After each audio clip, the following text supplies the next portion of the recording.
House of the Dragon managed to do what was once considered to be impossible. It managed to take the tattered and burnt corpse of Game of Thrones after its disastrous 8th season and breathe new life into it. The worldwide phenomenon had been completely dismantled thanks to the rushed ending that was widely loathed by most of its worldwide fanbase. How things ended. Yeah. She didn't say yes. You didn't say yes. Best season ever! If you could describe the season finale of Game of Thrones in one word, how would you describe it? Disappointing. Well, that was totally what season 7 was all about, wasn't it? Exactly. Character development. Lob it all Story. I really need to shut up. You're brave. It was a long shot, but the powers that be weren't so eager to leave behind the world of Westeros and all the gold coin it brought in. So much that it would make the Iron Bank of Braavos blush. What is dead may never die!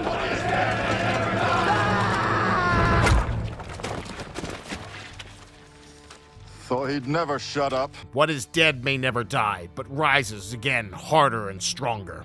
Nobody wants to leave behind a $4 billion IP for too long. But despite already spending $30 million on a pilot for a show that never made it to air, we now finally have House of the Dragon. Not a perfect show, but a show that managed to be good enough to remind everyone of why they like Game of Thrones in the first place. Plus, dragons. Lots more dragons. Drop it.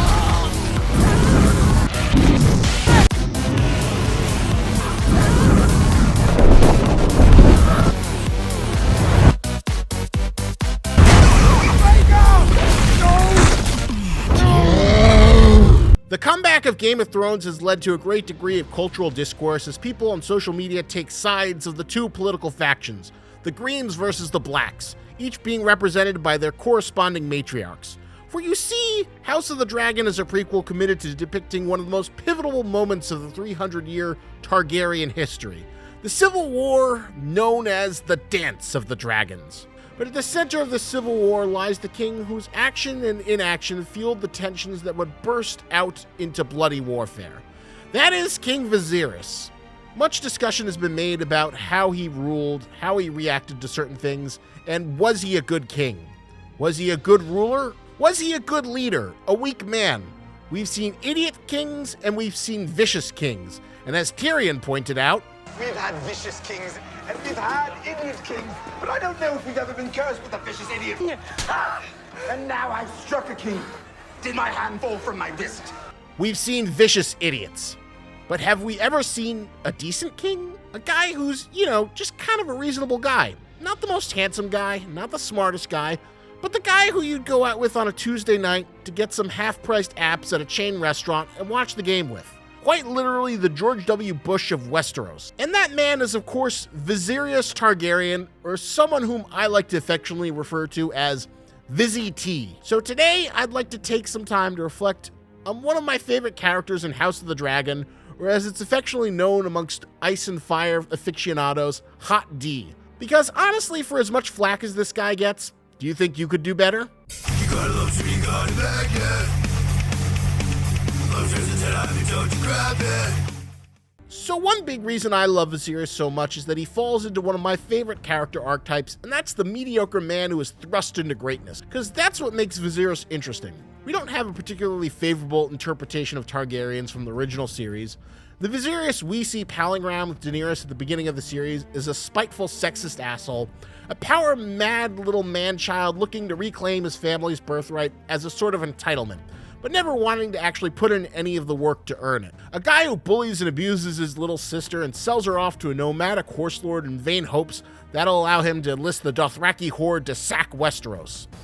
I would let his whole tribe you.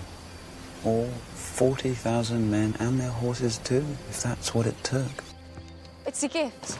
I had it made for you. Dothraki rags. You're going to dress me now? Please. This stinks of manure.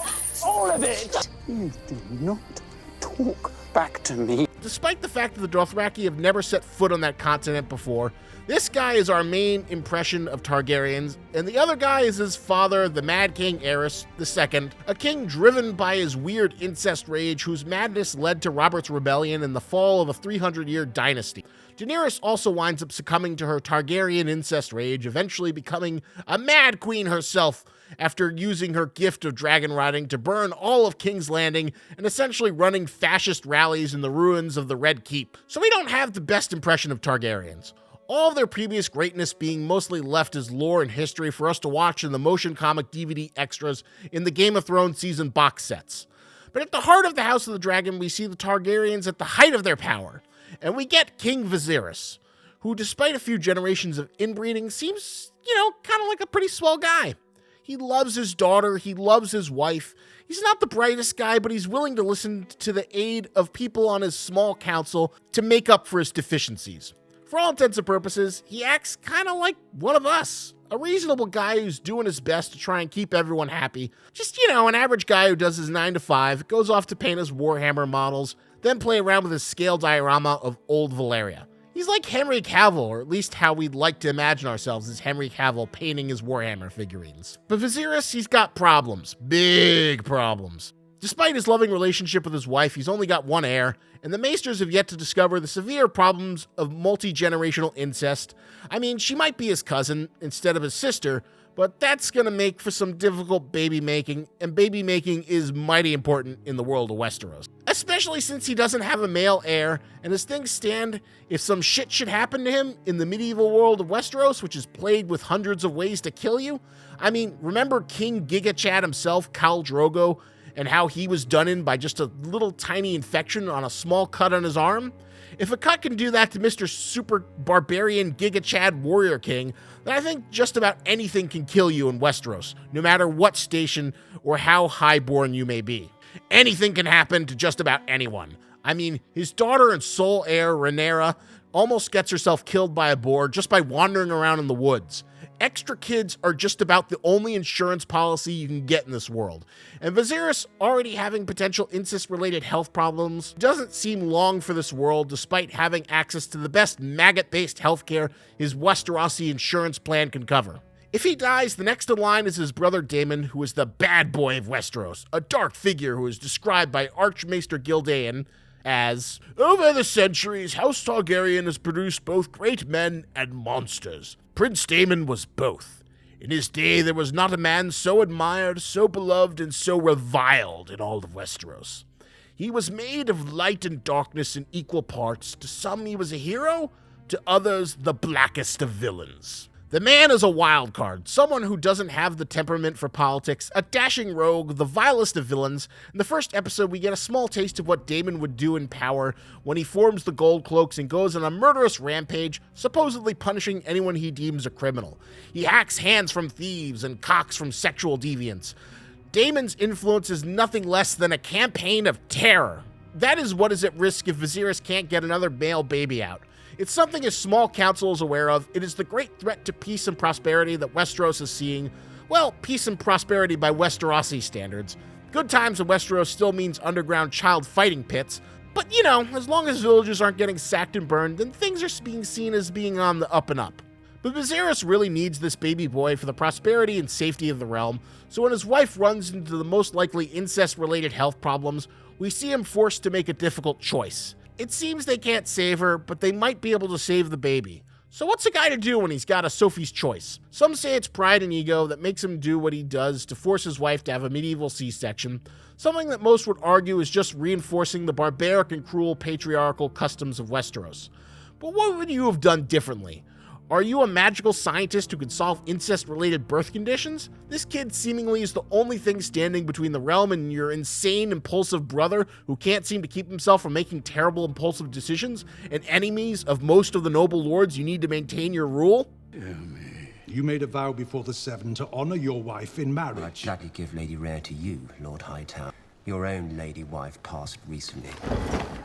Did she not? You need that goddamn kid, and you need him now. But sadly, the kid does not survive, with both the child and mother being burned in a funeral pyre. And Viserys decides to show his love for his daughter, buck patriarchal tradition of the sexist world, and solve the issue of his inheritance. He names his daughter Rhaena to be his heir. He does the most modern progressive thing in this world. Drop it. Pull out the pink pussy hats, call in the Guerrilla Girls. The patriarchy has finally been smashed. But while activists like Martin Luther King have given us the illusion that all you need is a really good speech and everyone will get in line for progress, the fact of the matter is that progress is not so easily made or so eagerly embraced. Not when you have regressive institutions with 1,000 years of precedent. I mean, in our world, when we had a chance to put a woman in the White House, basically the American equivalent of the Iron Throne, we decided to go with the Pizza Hut salesman who couldn't even keep a steak company afloat. And Americans love eating steaks. If we can't manage progress with all our enlightened centrism, leftist blogs, and girl boss feminism, why the hell do you think it'll be so easy for the wonderfully backwards place like Westeros to accept their new girl boss queen? But our man Vizzy T just can't catch a break. He makes his will known about who his successor will be, but he's got people hounding him to get remarried from all sides. Can't catch a lick of peace. His hand Otto starts shoving his own daughter in front of him as marriage bait. To get his genetic progeny on the throne, we got High Lord Corlys Velaryon trying to awkwardly pimp his 11-year-old daughter to a very uncomfortable Viserys. Now, Viserys could just have these people executed or have their tongues ripped out. He's the goddamn king, and this is a feudal dictatorship. But like us, Viserys is a nice guy who's just trying to keep everyone happy around him. It's fun to think that if any of us were in his position, we'd be decisive leaders who would make good decisions with no fallout. But Viserys is a mediocre man thrust into a position of greatness and power. And mediocre people are indecisive because they know the repercussions of their extreme choices and tend to be wary of them. Daemon is a walking example of what extreme choices often lead towards. He's headstrong, jumps into a war he can't win in the Stepstones. He is loathed by just about everyone in court. The only thing keeping his head on his shoulders is his status as a Targaryen and as Viserys' brother.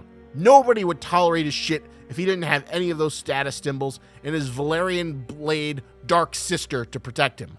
And the pressure to remarry, where he must choose between an 11-year-old girl and his coworker's teenage daughter who pretends to be interested in his Warhammer 40k diorama, the choice is obvious.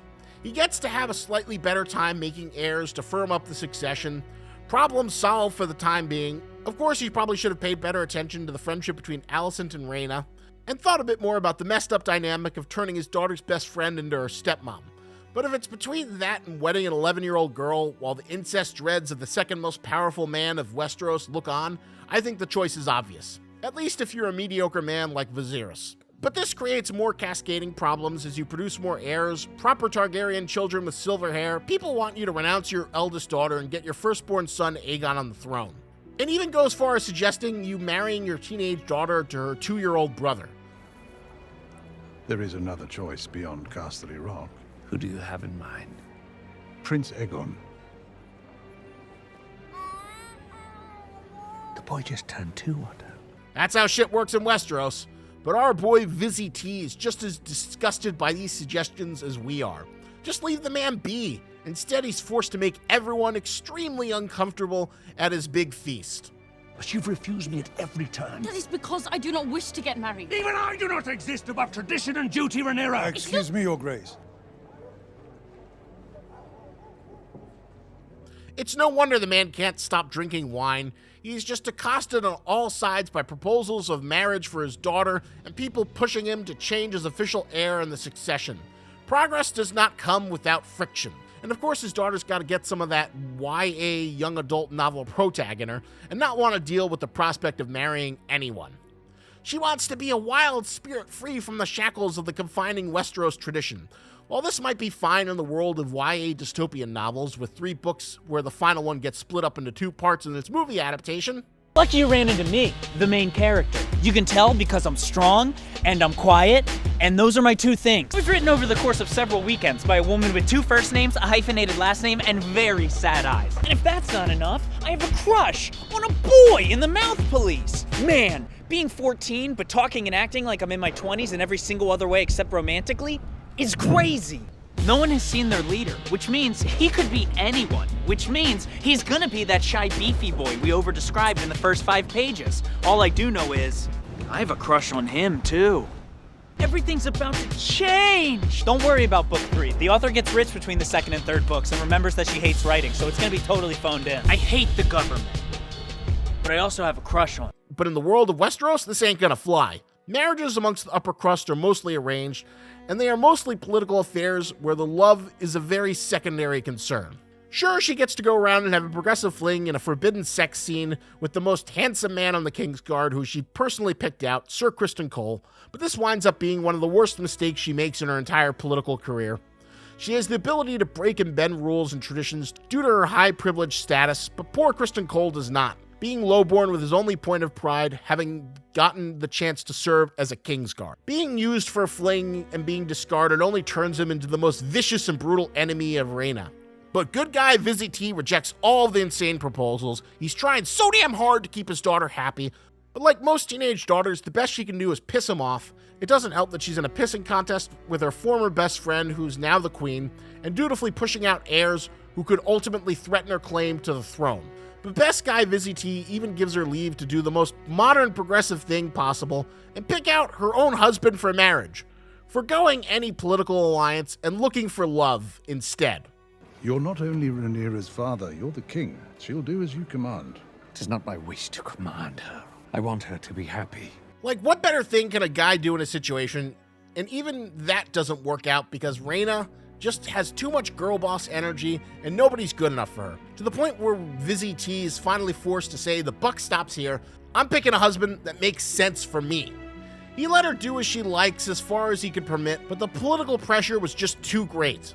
Now, a decisive king could have ordered to have people be murked for wasting his time and constantly assaulting him with marriage proposals for his daughter. It's entirely within his abilities, but Vizzy T actually really does care about his daughter, seeing her as the last connection he has to his late wife. I want her to be happy. The man is trying so goddamn hard to keep people happy, even tries to help his of a brother after he gets himself into the Westerosi equivalent of Iraq or Afghanistan, as he's fighting a never-ending losing war in the Seastone Steppes that not even his dragon can seem to pull him out of. And even when they're fighting, Viserys is trying to do his best to make up with his brother, to support him the best way he can. I have ordered 10 ships and 2,000 men to set sail from King's Landing, to join the effort in the Stepstones. Though time and circumstance have seen us estranged, know that it is not my desire to see you fail in your cause. I shall pray nightly to the gods for your safe return. He just wants to have a good relationship. Of course, Daemon keeps on testing boundaries, like taking his daughter to a brothel, almost sleeping with her, and awakening her dormant sexuality. I think most people would be pretty goddamn pissed about that, even in an era where incest was part of the local customs. But here lies a man who's trying to have a good relationship with his brother and trying to keep his daughter happy.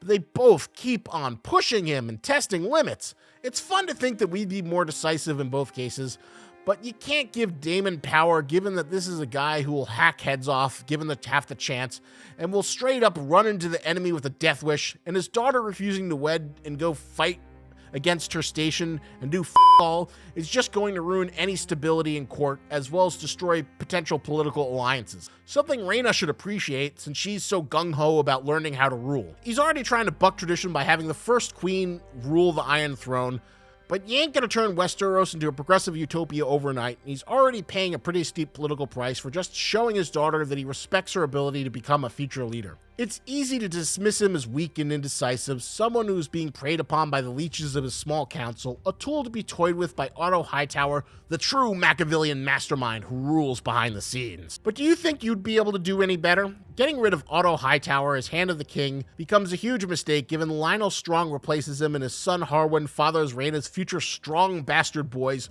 which weakens the legitimacy of her claim. A lot of political decisions in Game of Thrones usually have a damned if you do or damned if you don't consequences. It's fun to think that we'd come up with the right choices. Sure, Otto is self-serving, but there's nothing in the narrative to persuade us that he's not necessarily doing anything that's outside of the larger interests of the kingdom itself. Daemon says he wants to protect Viserys from himself, but his impulsive lack of any kind of self-control just goes to show that his desire is less interest for his brother's well-being and more of a desire to be acknowledged as being worthy of the throne itself. Daemon is easily the most charismatic character, but what seems to be his main driving force is his long-running desire to be acknowledged and supported by his family. He's the ultimate tsundere, but obviously these feelings of inadequacy manifest themselves in many different ways, especially in the bedroom, which of course creates a poor catch-22 for Viserys. Vizzy T tries to help Daemon out, but then he does something unpredictable and dangerous. Then he gets away or gets banished, which also leads to him doing something unpredictable and dangerous. It's a defining cycle of their relationship. Damned if you do, damned if you don't. And the worst part is that when you try and apologize or reconcile with him, he just gets all flustered and demoralized and gets in touch with his inner Japanese anime schoolgirl and is all like, Baka, Viserys! You're so stupid. It's not like I need your help or anything. Daemon never wants to directly confront his emotions, leaving Viserys with a problem he can never solve or be able to directly address. I mean, honestly, do you think you could manage to corner the guy and get him to confront his real emotions without him trying to lob your head off? With his Valyrian steel sword Dark Sister? I don't think so. Daemon's best qualities, like his dragon Caraxes, are instituting fear and committing acts of violence. So it's no wonder why Vizzy T gets so damn frustrated when he tries to sleep with his daughter and ruin her marriage prospects, or that he rebuffs him every time he tries to do something nice for the guy. All while the poor guy is falling apart. Vizzy T goes all the way to Driftmark to secure a marriage proposal from Mr. Incest Dreads. Despite his weak constitution being poorly suited for sea travel, he goes to the guy's castle, gives him what he wants, but Corlys wants his future children on the throne to have his name, trying to usurp Vizzy T while the poor guy is coughing up blood, and our boy still finds a diplomatic solution despite the incredible amount of disrespect being flown his way. But despite this, Vizzy T still finds a compromise, promising that the firstborn is a Targaryen and the rest can be Valyrians. Then there's, of course, the second generation of children. Now, you could say our boy, the mediocre man who would be king, has one big flaw. It's not trying to nip the tail in the generational conflict that was brewing between his queen and daughter. His second generation of kids also feel that he doesn't love them. And they might be right. Aegon! Tell me the truth of it! Aegon was certainly cute enough when he was a 2-year-old baby, but we quickly got to see the he grew into. Just an unpleasant drunkard who tries to Homelander himself off of castle windows, forces himself on servant girls, and enjoys the purview of child fighting pits for his entertainment. His one redeeming aspect that he's very aware of the fact that he'd be a miserable king. He's aware of being a up. Sadly, due to an overstuffed season, we get very little interaction between Viserys and his second set of kids. We know Alicent has a very strained relationship with them, and it's hard not to see why. Aegon is kind of becoming a low-key monster, with his only saving grace being that at least he's aware of the fact that he's a monster after his mom spent the majority of his youth scaring the shit out of him, that his half-sister is eventually going to murder him and take the throne. You are the challenge! You are the challenge, Aegon! Simply by living and breathing! Brother! Get to bed! Aegon! Because he didn't like me. You love me. You imbecile. Aemon is kind of a creepy little psychopath who's obsessed with dragons. Kind of messed up, but in a weird way it feels like losing that one eye was the best thing that happened to him, so he can have an excuse to put a sapphire eye and wear that damn eye patch. But I gotta admit, that eye patch looks cool as hell. Helena is a Tim Burton Hot Topic girl transported to the Middle Ages who seems obsessed with bugs and spiders and speaks in weird rhymes and riddles. Poor Alicent has been burdened with all these weird Targaryen incest children. We see Viserys enjoying seeing his children and grandchildren train in the courtyard, but we don't see him get much one-on-one time with them outside of him screaming at Aegon. Aegon! But as the episodes progress, we see his health deteriorate more and more as the marvels of medieval medicine fail to hold him together. So honestly, this guy who's struggling to keep himself in one piece, are you really expecting him to be able to get his incest children in line? Poor man trying to fight the patriarchy with his crippled body as he loses his arm and his eyeball. And you all think that maybe between the daily struggle of getting out of bed without falling apart, he's somehow gonna get Aegon to not be a weird, drunken, child fighting, watching monster? Let's see you go deal with the black sheep of your family while dealing with the worst cold of your life. At best, he just wants to see his progeny be happy, and under great duress, he stands up for his daughter, even at the cost of his current wife. Hey, also, not only is he trying to battle the patriarchy by supporting his daughter's claim as heir, but he's also fighting other entrenched institutions like the stigma against bastards in Westerosi culture.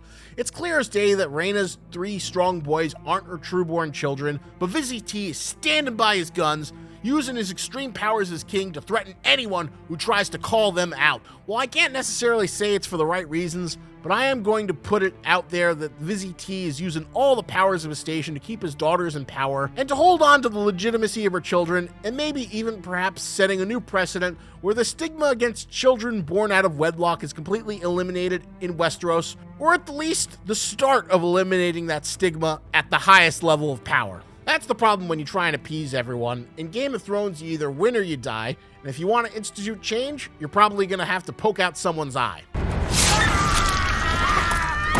Vizzy T doesn't have the constitution for needless violence, but his children and grandchildren sure do.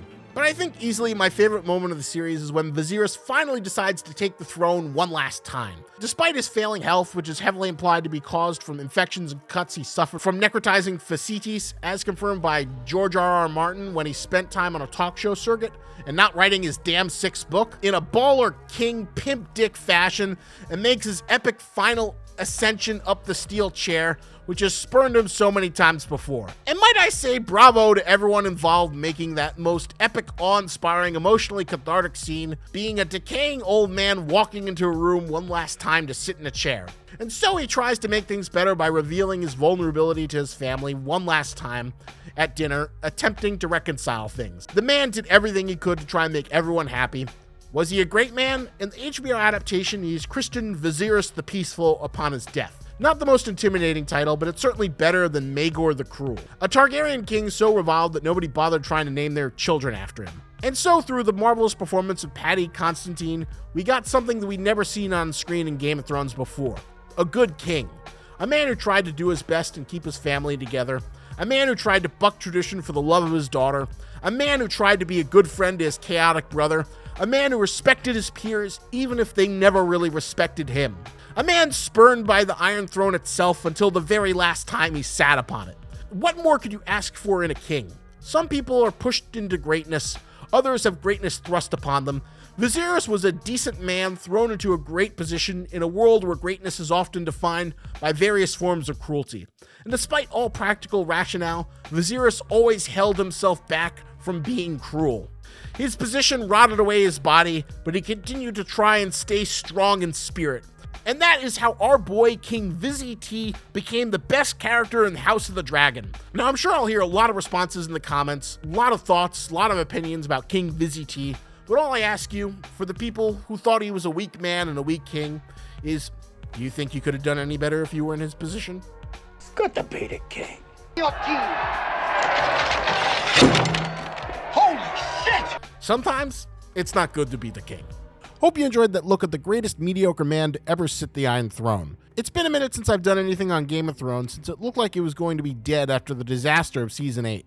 But the House of the Dragon has done the impossible, so who knows? Maybe when we get to Season 2, I'll have to consider bringing back a month of Ice and Fire, but now it is time for the video where we must pay tribute to the great king, first of his name, king of the Aiden Rosses and the first memes, protector of the 7 social media kingdoms, father of cat videos, the cowl of the grass sea of family vlog channels, the unburnt from cancellation, breaker of copyright chains. That is, of course, Stanley Tucci, the king of Algorithms! Math! It is only through his divine providence and decree that any channel should grow or die. It is now that I ask you to kneel before him and pledge your blades and your honor in name of his great service. Long live Stanley Tucci, the king of the algorithms and the math. Give tribute by liking, commenting, and of course subscribing. Let the clang of the notification bell ring out so I may appear in your homepage and subscription feed. If you like the dystopian protagonist skit that I liberally borrowed, it was written and produced by comedian Eric Ferrer and featured on his Hatched YouTube channel. I'll be including a link to the full video in case you want to watch the whole thing and support him. A special thank you to all the lords and ladies who have pledged fealty in the name of House Lobster. You, of course, are welcome to join them and strike up your banners whenever the next Targaryen Civil War or the War of Five Kings hits the social media platforms. Thanks for watching the video, and I look forward to seeing you whenever I put out my next one.